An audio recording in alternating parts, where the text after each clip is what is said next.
Hello, welcome to Graduate Guru. We are starting with a new session of the chapter Measures of Dispersion. Now, we'll start with exercise 2.2, question 8.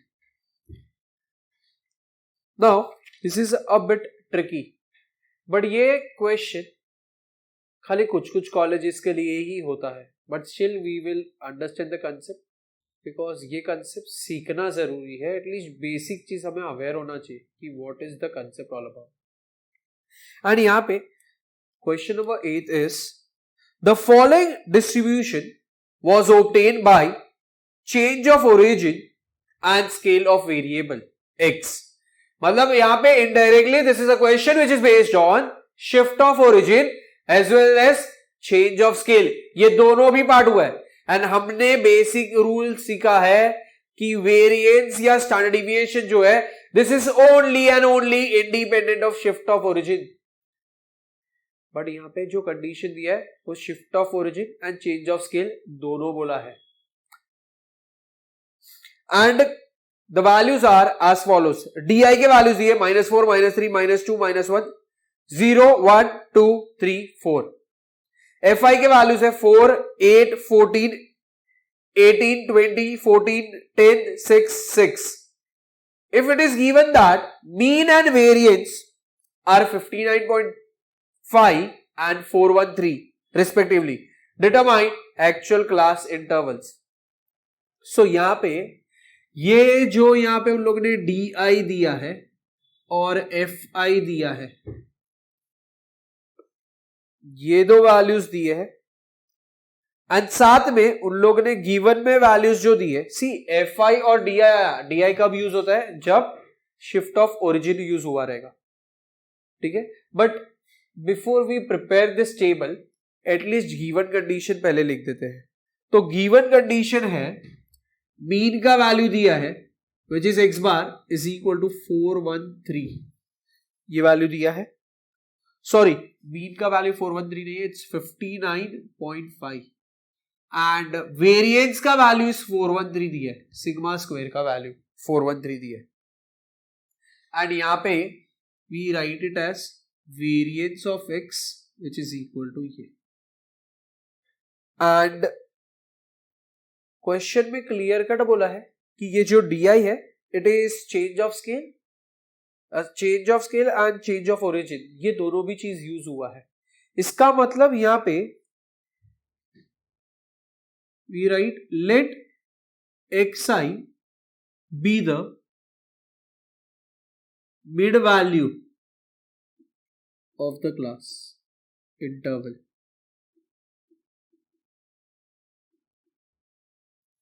Yes, तो ये आ जाएगा. And we write कि d जो है it is x minus A. इसी x minus ए तब होता है जब शिफ्ट ऑफ ओरिजिन होता है. एंड यहां पे साथ में चेंज ऑफ स्केल भी हुआ है. इसका मतलब यहां पे अपॉन में h भी आ जाएगा. यस, ये चीज आप लोगों ने सीखा था एज स्टेप डिविएशन मेथड. तो इसको रिलेट करने का जब shift of origin and change of scale दोनों होता है that means it is related to your step deviation. And ये जो चीज था x माइनस ए, इसको आप लोग d बोलते थे अपॉन h एंड ये पूरे टर्म को u बोलते थे. यस, बट यहाँ पे we write d is equal to x minus A upon h. ये कंडीशन मैंने लिख के रखा है. एंड यहाँ पे मैं लिखूंगा where a is assuming h is your class width. तो ये वैल्यूज आ गए. And now we write over here as, चलो यहां पे लिख देते हैं एस डी आई, तो लिख देते हैं एस एफ आई. तो डी आई के वैल्यूज क्या है? इट इज -4, -3, -2, -1, 0, 1, 2, 3, 4 तक के वैल्यूज है. देन वी हैव यहां पे 4, 8, 14, उसके बाद 18, 20, 14, 10, 6, 6 आ जाएगा. यस, ये वैल्यू है. एंड सिंस इधर ये डी और इधर एफ है, तो इधर नेक्स्ट कॉलम बन जाएगा एज व्हाट, एफ डी। मैंने आपको इसके पहले के सम में भी, जब हमने 7th सम किया था, तभी भी हमने जैसे ये डी देखा था और इधर एफ देखा था, तो हमने एफ डी निकाला था। और मैंने वहां पे बताया था आपको, ये जो डी है, this is same as acting as your X part, तो ये एफ डी आएगा और इधर एफ डी स्क्वायर आ जाएगा। यस, तो इधर आई आई लिखा है, तो ये एफ आई डी आई लिखते हैं और इधर F I D I square लिखेंगे। सो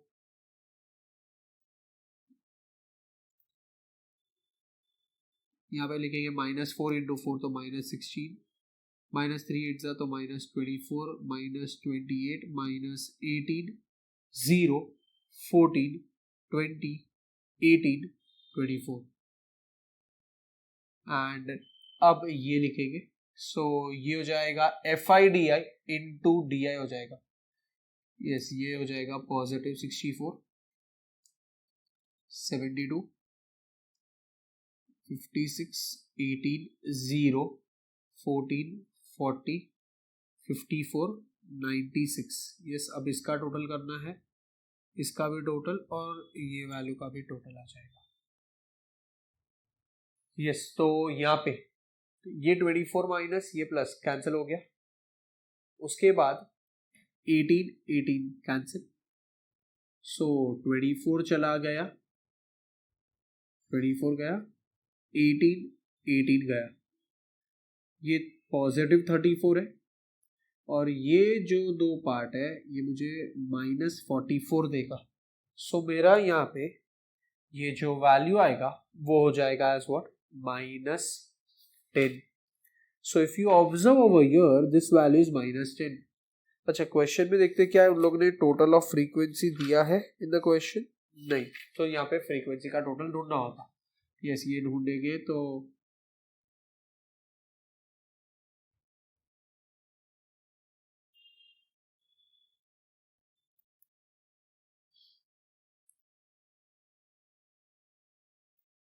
ये हो जाएगा 100। सो ये आ गया एंड अब ये वैल्यू का टोटल ढूंढना है। सो इसका टोटल निकालते हैं।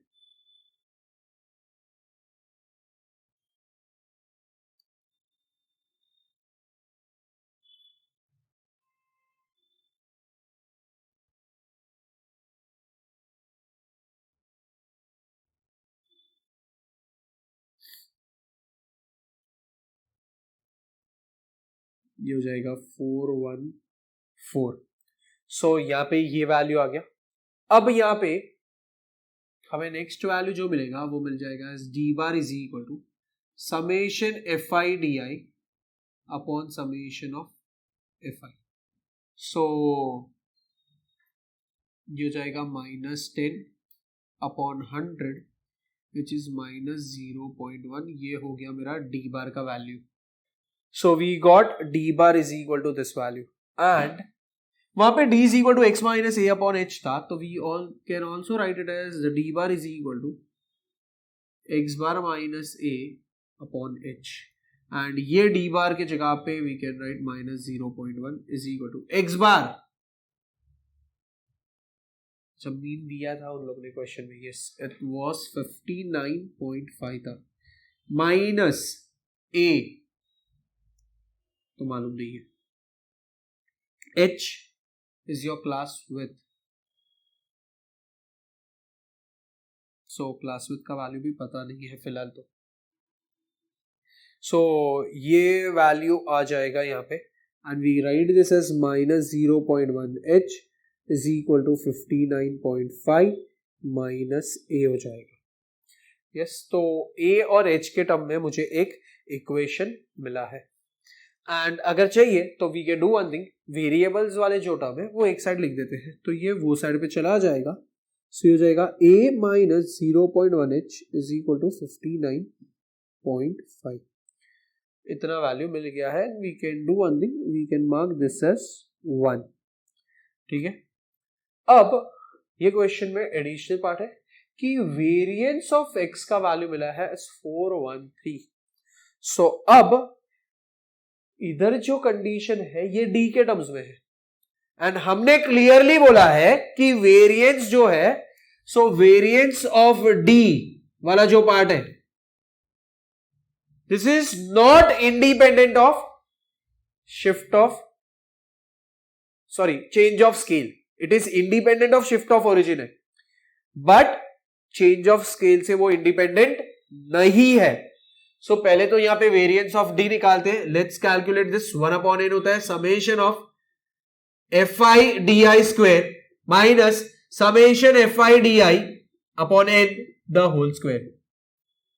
सो ये हो जाएगा 1/100 इंटू fi di का स्क्वायर, ये रहा ये value, it is 414 minus summation fi di upon n, summation fi di, summation fi di तो ये रहा -10 है. सो ये ब्रैकेट में -10 अपॉन 100 द होल स्क्वायर हो जाएगा.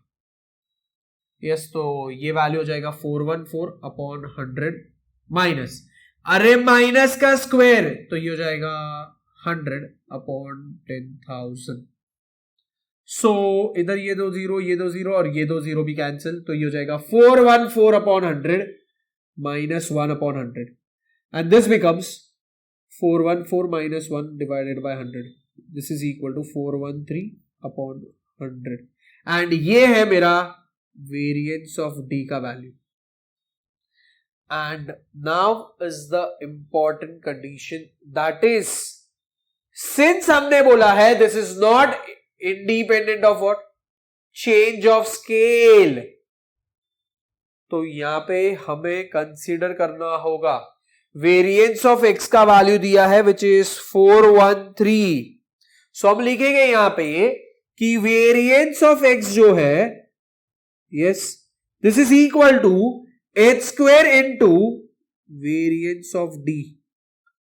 सो वेरिएंस ऑफ एक्स तो वैल्यू है 413 is equal to H square into 413 upon 100 आ जाएगा.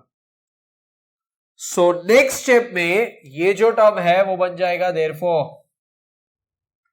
413 into 100 divide by 413 is equal to H square आ जाएगा. एंड ये 413 कैंसिल हो जाएगा. Therefore we have 100 is equal to H square. Therefore H square is equal to 100 हो जाएगा and H is equal to 10 आ जाएगा. एंड ये जो h इज इक्वल टू 10 आया, इसको हमें यहां पे सब्स्टिट्यूट करना होगा, and then we need to find the remaining values. So फिलहाल के लिए will make a note of this sum till here.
So now we got the value of h यहाँ पे which is equal to 10, and ये जो h का value है we'll substitute यहाँ पे, that is in equation 1. So over here we write it as put h is equal to 10 in equation 1, and यहाँ पे हम लिखेंगे a minus 0.1 into 10 is equal to 59.5, and ये हो जाएगा a माइनस 0.1 इंटू 10 तो ये हो जाएगा 1 इज इक्वल टू 59.5. एंड ये आ जाएगा a is equal to 59.5 plus 1 which is a equal to आ जाएगा 60.5. सो वैल्यू ऑफ a मिल गया.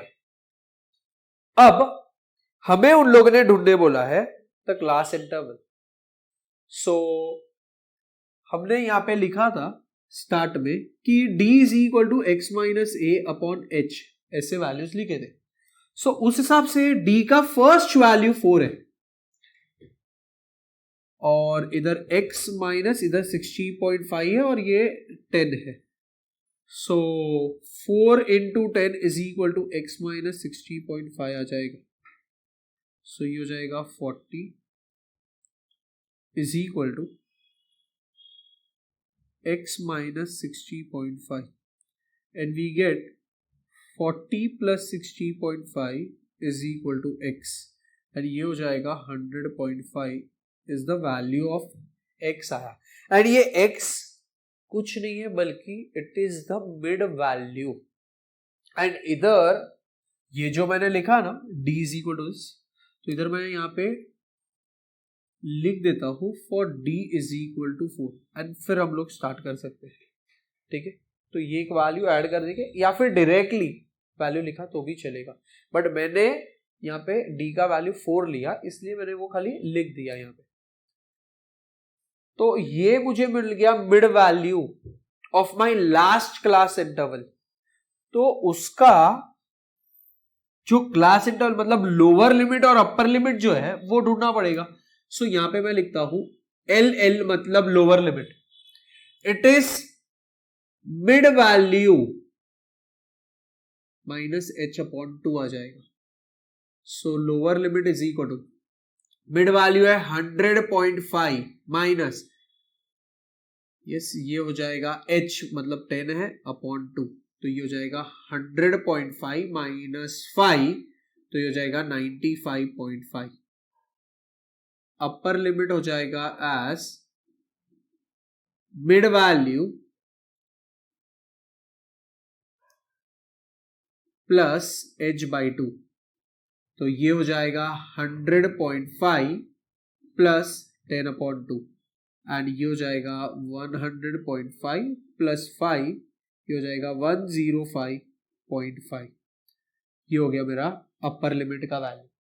लोअर लिमिट आ गया, अपर लिमिट आ गया लास्ट क्लास इंटरवल का. ठीक है, एक और वैल्यू ढूंढेंगे और फिर बाकी के वैल्यू सिमिलरली करके लिख देंगे. सो यहां पे मैं लिखूंगा for d is equal to 3. So ये आ जाएगा 3 is equal to X minus A, तो ये आ जाएगा 60.5 upon 10. 3 into 10 is equal to X minus 60.5, ये हो जाएगा 30 is equal to X minus 60.5 and then we have over here as 30 plus 60.5 is equal to x, तो ये हो जाएगा 90.5 is equal to x. And अब वापिस ये वाले क्लास इंटरवल के लिए लिखूंगा lower limit is equal to mid value minus h by 2, तो ये हो जाएगा 90.5 माइनस 10 अपॉन 2, ये हो जाएगा 90.5 माइनस 5, सो दिस इज 85.5 आ जाएगा.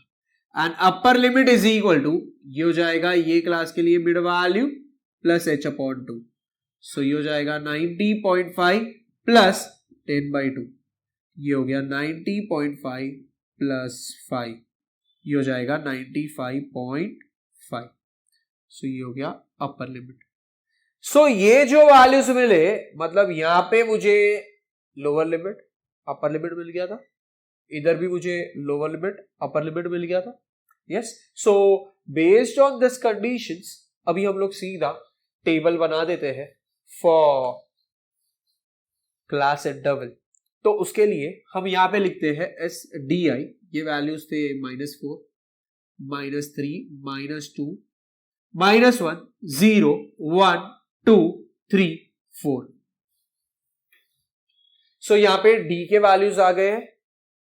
Now from this we find value of xi, जिससे हमने 4 वाला जो वैल्यू है उसका x का वैल्यू हमें 100.5 आया था, तो यहाँ पे लिखते हैं एज 100.5।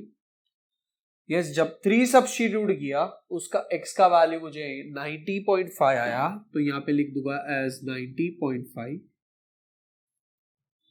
मुझे मालूम था गैप कितने का था, 10 का गैप था, क्योंकि h का वैल्यू 10 आया था। सो ये 10 कम हुआ, इधर 10 कम हुआ, तो ये हो जाएगा 80.5 हो जाएगा। देन वी हैव 70.5, ये हो जाएगा 60.5, ये हो जाएगा 50.5, इधर 40.5, ये हो जाएगा 30.5 एंड ये हो जाएगा एस 20.5। एंड इसके बाद यहाँ पे एक कॉलम लिख देंगे एज व्हाट, क्लास इंटरवल। अच्छा, हमने ये वैल्यू ढूंढा, यस, इसके क्लास इंटरवल लोअर लिमिट ये आ गया, अपर लिमिट ये आ गया। सो हम यहाँ पे लिख देंगे एज 95.5 to 105.5। यस, इसके लिए हमारा लोअर लिमिट आ गया 85.5 to 95.5। सो यहाँ पे हम लिख देंगे एज व्हाट, 85.5 to 95.5। यस, मतलब वापस इधर देखो, अगर ध्यान से देखते हो गैप 10-10 का है, तो इसके पहले 10 का गैप मतलब कहने से इधर आ जाएगा 85.5, तो 10 का गैप कब आएगा, जब ये 75.5 होगा। सो इधर जो वैल्यू है वो यहाँ पे आ जाएगा 75.5। 10 का गैप कब होगा, जब ये 65.5 होगा। ये वैल्यू यहाँ पे आ गया तो 65.5। इस 10 का गैप कब होगा, जब ये 55.5 होगा। फिर आएगा यहाँ पे ये 55.5, तो इधर क्या आएगा, ये हो जाएगा 45.5।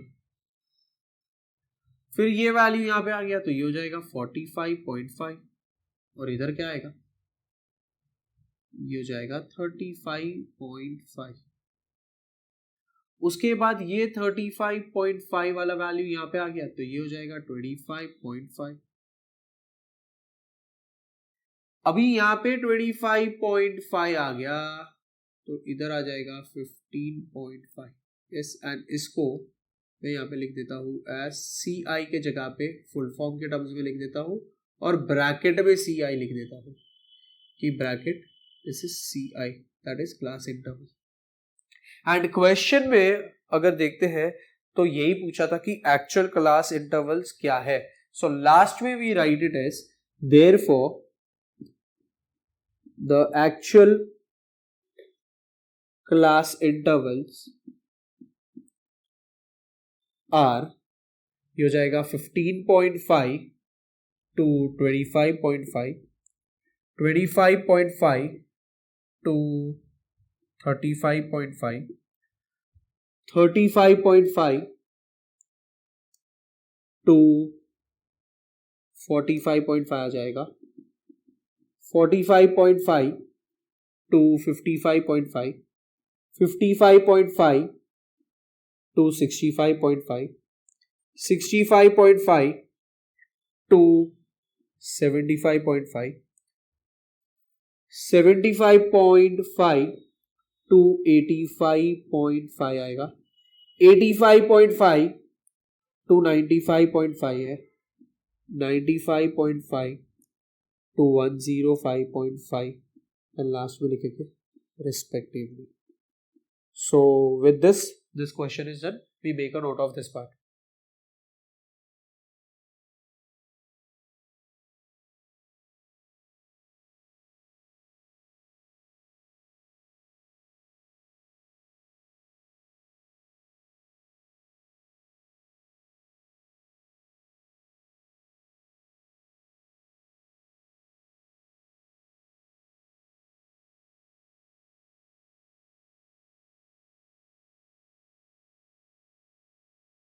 So now we have made a note of this.